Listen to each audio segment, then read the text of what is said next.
tá cada vez mais comum entre rodas de jovens, em rolezinhos, em círculos que a galera tá saindo para festa, não deveria estar saindo para festa, mas a galera tá saindo, um produto chamado Melzinho do Amor.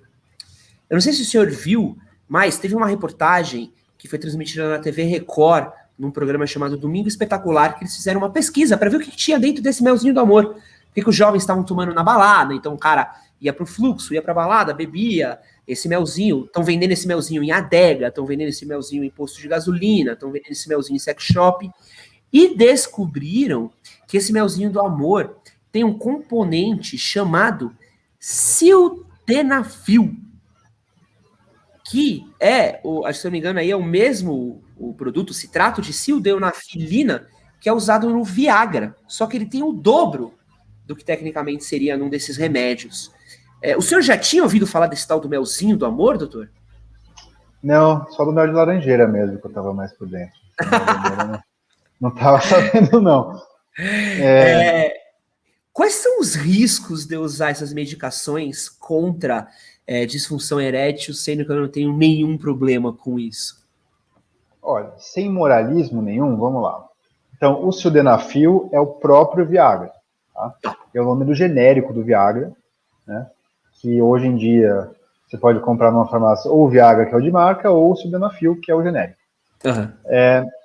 Esses remédios, como é que eles funcionam? Eles, uma vez que você iniciou a ereção, né, que a artéria que gera a ereção está aberta, ele mantém essa artéria aberta por mais tempo, então com isso a ereção fica mais duradoura e tem mais firmeza. Tá?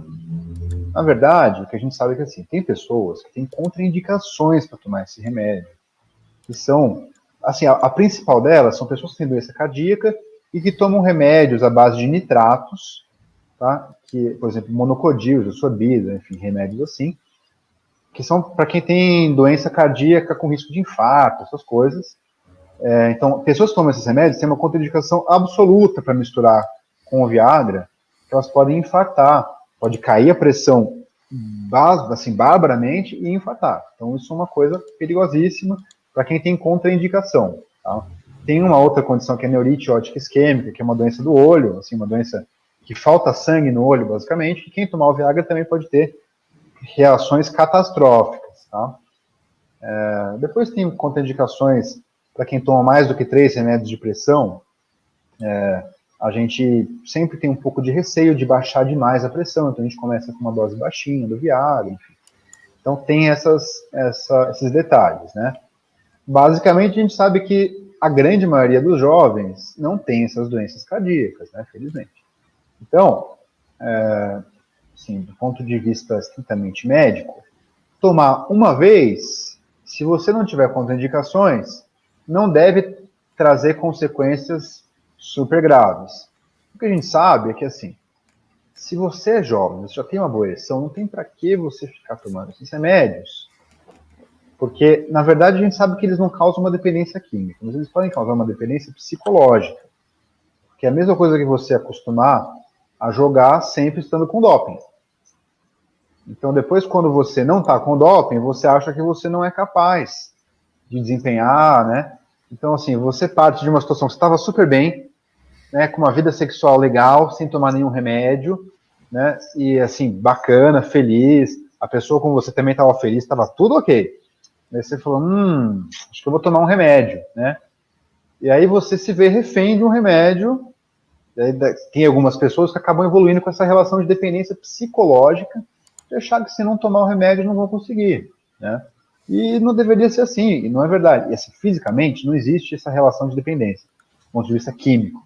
Uhum. Mas pode existir do ponto de vista psicológico, ou seja, se você já está bem, para que você precisa ficar tomando um remédio para conseguir ter o efeito que você já tinha, na verdade? Você já é jovem, tem uma boa ereção, quer dizer, meio sem sentido, né? E fora os efeitos colaterais, que, assim, dor de cabeça, nariz entupido, azia, não é todo mundo que tem, mas de repente até o cara pode dar uma estragada na noite que era para ser legal, ele toma lá 100 mg de Viagra, pode ter uma baita dor de cabeça, e podia transar legal, sem nenhum remédio, de repente tomou o remédio, ficou com dor de cabeça, com nariz entupido, todo incomodado com as outras coisas que não tinham nada a ver, que não tinham que estar acontecendo, para ter um boost na ereção que, enfim, não precisava, né? E agora tem a complicação maior. Porque a gente já falou sobre o uso, né? Tecnicamente usei uma vez. Já falamos sobre usar constantemente. E quais são os riscos de eu usar esse tipo de remédio misturando com álcool e drogas? E energético, que é uma coisa que o jovem gosta de usar também ao longo da noite. Assim, não tem nem, de novo, não é algo que tenha uma reação catastrófica. Tá? O que a gente sabe é que potencializa o efeito colateral das duas coisas. Então, por exemplo, a gente tem dor de cabeça quando bebe, e o remédio ele dá dor de cabeça numa porcentagem não desprezível das pessoas. Então, se você tomar bastante. Tomar um remédio tem uma boa chance de ter dor de cabeça, né? Enfim, a gente entra nesse tipo de situação. Mas eu não posso gerar um problema cardíaco gigante se eu ficar misturando coisa ao longo da noite. Posso? Ou não tem esse risco? Não, depende do que você mistura. Por exemplo, se a pessoa estiver tirando cocaína, ela pode ter um infarto por si só. Sem, com Viagra, sem Viagra, né? Então depende, né? Se a gente vai falar...